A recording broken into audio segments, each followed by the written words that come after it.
Esta mañana, un grupo de estudiantes se me aproximó y me preguntó qué es lo que está pasando con las cifras del crecimiento de la economía, del PIB de la economía en el primer trimestre del 2024. ¿Por qué luego de tener 2 años de crecimiento récord en 2021 y en 2022, donde fuimos tercero y primero en la totalidad de los países de la OCDE en el mundo en materia de crecimiento? Después de haber obtenido esos resultados tan sobresalientes, ser el segundo país, según The Economist, que mejor se recuperó económicamente del impacto de la pandemia en el mundo. ¿Por qué tenemos hoy los resultados que estamos viendo? ¿Y cómo salimos de allí? Lo primero es analizar los datos. Nosotros estamos viendo un primer trimestre muy mediocre, 0.7%. Eso, entre otras, además, es muy inferior a los pronósticos que tenían prácticamente la mayoría de analistas, muy por debajo de las expectativas.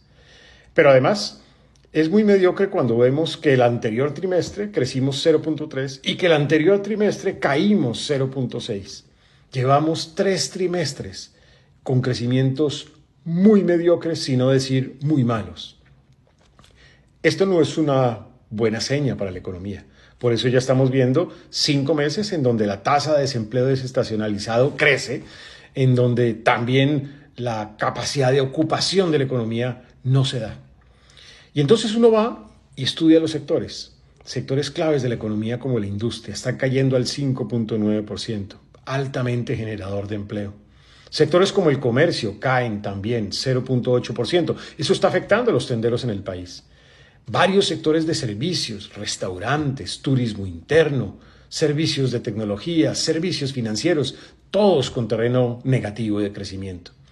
El sector de hidrocarburos también con terreno negativo. Es más, si usted a la tasa de crecimiento que publicó el DANE le extrae todo el efecto de administración pública, del sector público, del gobierno, el sector privado está cayendo, está decreciendo. Este no es un buen signo para una economía como la nuestra, que necesariamente depende del sector privado para su dinámica. Pero ¿por qué se está presentando esto? Es la pregunta más importante. Y allí hay que tratar de entender cómo están los motores de crecimiento de la economía. El consumo está en un terreno no muy positivo, casi cercano al 0%. Y la razón es porque estamos en un proceso de estabilización de tasas de interés para controlar un fenómeno inflacionario. El segundo es el gasto público. El gasto público no tiene un buen comportamiento en general en materia de inversión, porque lo que estamos viendo es que la capacidad de ejecución del gobierno nacional es por lo menos la peor en los últimos 10 años en inversión en la historia del país. Pero el otro motor, el de las exportaciones, lleva casi 14 meses seguidos con resultado negativo. Y eso que tenemos una nueva política de comercio exterior, lo que significa que hablamos mucho, pero hacemos poco. Pero el almendrón del problema, el centro sobre el cual gravita estas malas cifras de crecimiento de la economía, es la inversión privada. La inversión privada, oigan ustedes esto, no lleva ni 1, ni 2, ni 3, ni 4, 5 trimestres seguidos con resultado negativo. Y las cifras son aterradoras. -10, -26, -35, -13.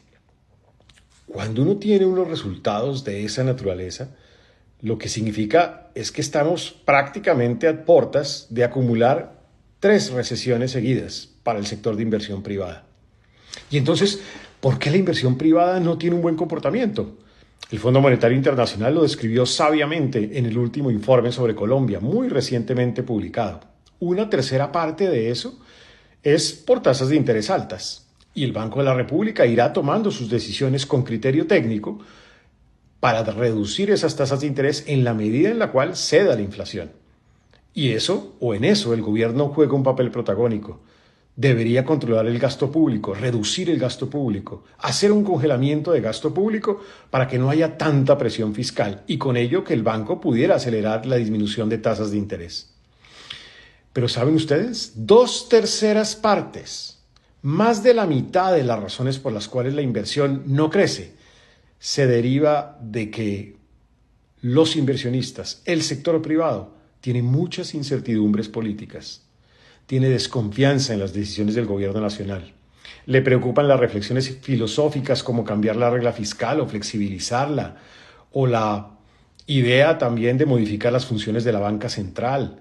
Le preocupan las decisiones de gobierno, por ejemplo, no haber subido los peajes, por el impacto que eso tuvo en la inversión en infraestructura.